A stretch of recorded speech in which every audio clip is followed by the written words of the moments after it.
जागो।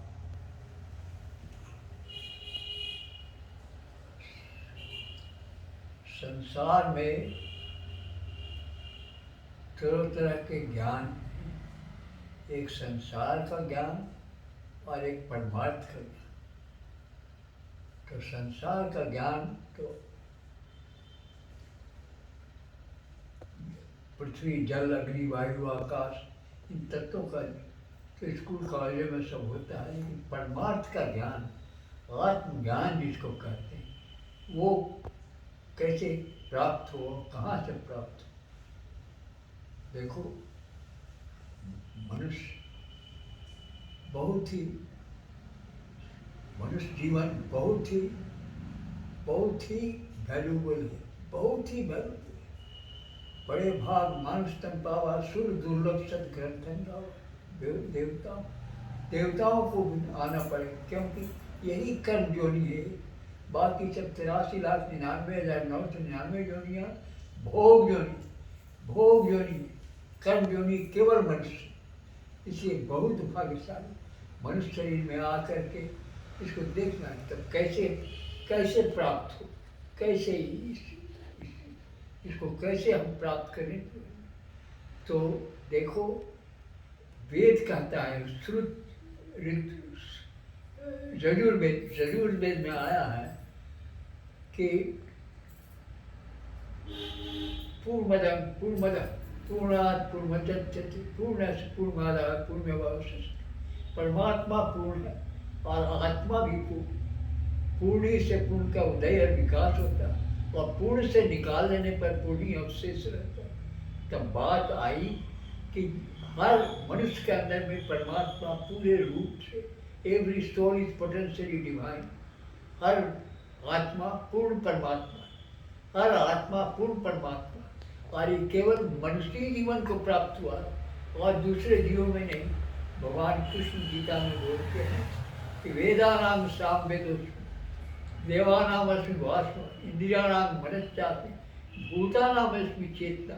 भूतों में मैंने और जीवों में मैं चेतना हूँ, लेकिन मनुष्य के अंदर मनुष्य को स्वयं पूर्ण रूप से परमात्मा।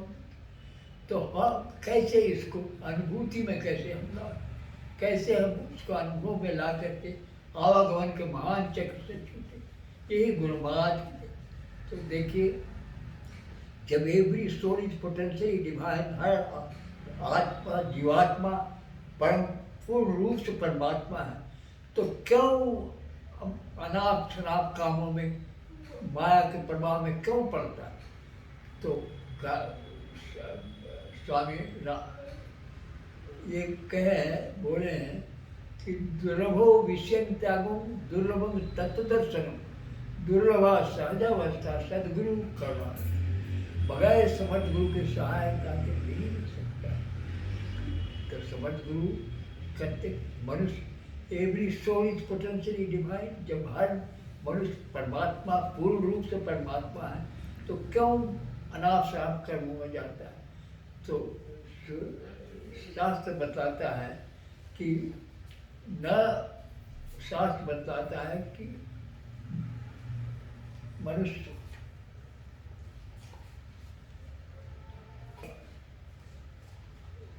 जो है सो बड़े भाग बाबा सुर दुर्लभ सत्कर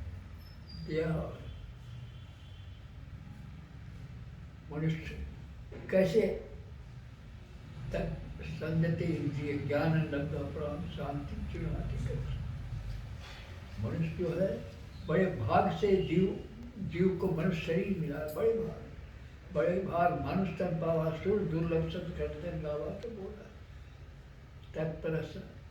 और संसार में आकर के अगर हम अपने को नहीं अनुभूति में लाएं कि हमारे अंदर परमात्मा है, उसके अनुभूति में नहीं लाएं तो जीवन बेकार है। इसलिए उसकी अनुभूति के लिए क्यों मनुष्य जो अनाप शनाप कर्मों में अति होता है, क्यों।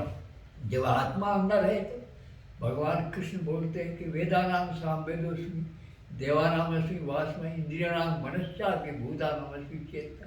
इंद्रियों में मैं मन हूँ, जब आप मन है तो मनुष्य क्यों ही अनाप शराब कर्मों में लिप्त होकर के और माया के प्रवाह में लिप्त होकर के और नीच जोनियों में जाकर के भोगता रहता है। 83,99,999 जोनी भोग जोनियाँ, कर्म जोनी केवल मनुष्य।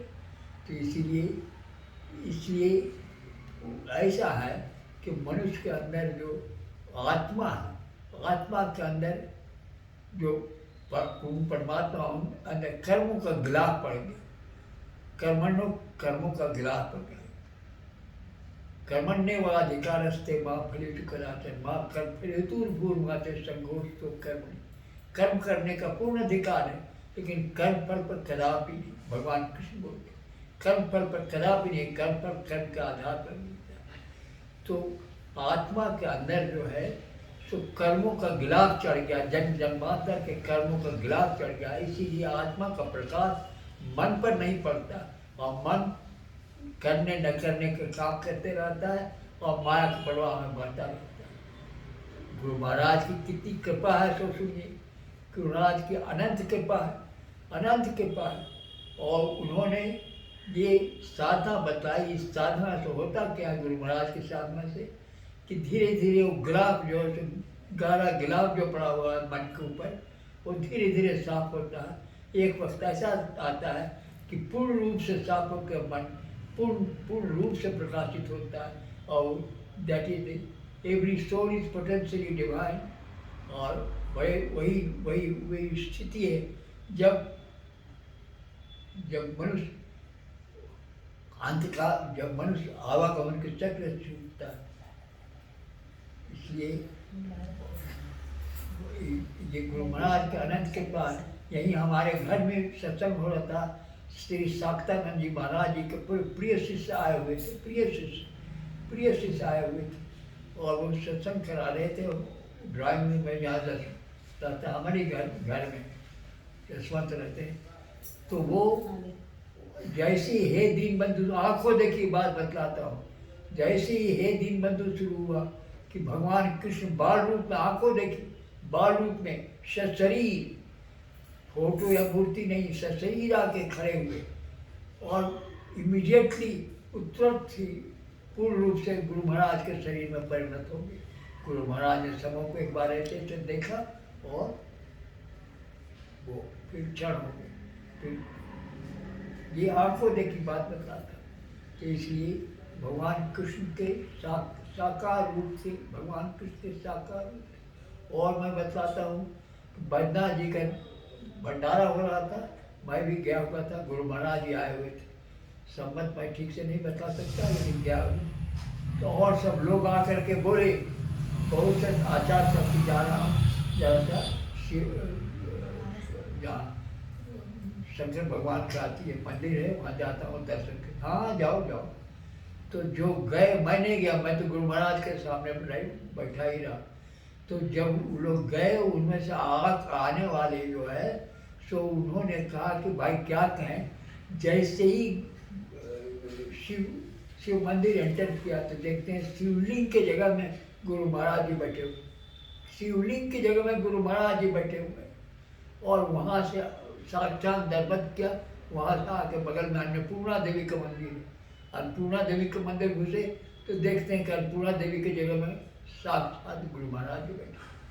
ये उन लोग जो वहाँ गए थे, उन लोगों में से एक आचार्य कही हुई बात मैं कहता हूँ, समझें। और मेरे आँखों की बात बताता हूँ।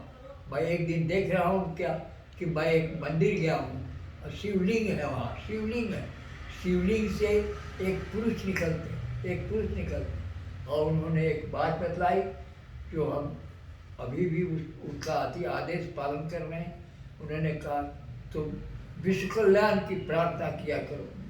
उस दिन से विश्व कल्याण की प्रार्थना रोज कोशिश करते हैं, कुछ प्रार्थना करें सब। तो गुरु महाराज जी साक्षात कृष्ण के अवतार। हम लोग बहुत भाग्यशाली हैं। कैसे महान सत्संग में, पर हमने कहा एक सत्संग में भी कि catch hold of the feet of Guru Maharaj ji to the best of your might and ability, so that we not leave his feet till the end of our life, and we may reach his feet after living this body. ऐसी महाराज जी से प्रार्थना है कि प्रभु सब पर कृपा करें, सब पर दया करें। आप अनंत है, अनंत अनंत अनंत है। एक बार नहीं, कई बार ऐसा हुआ, कई बार ऐसा हुआ।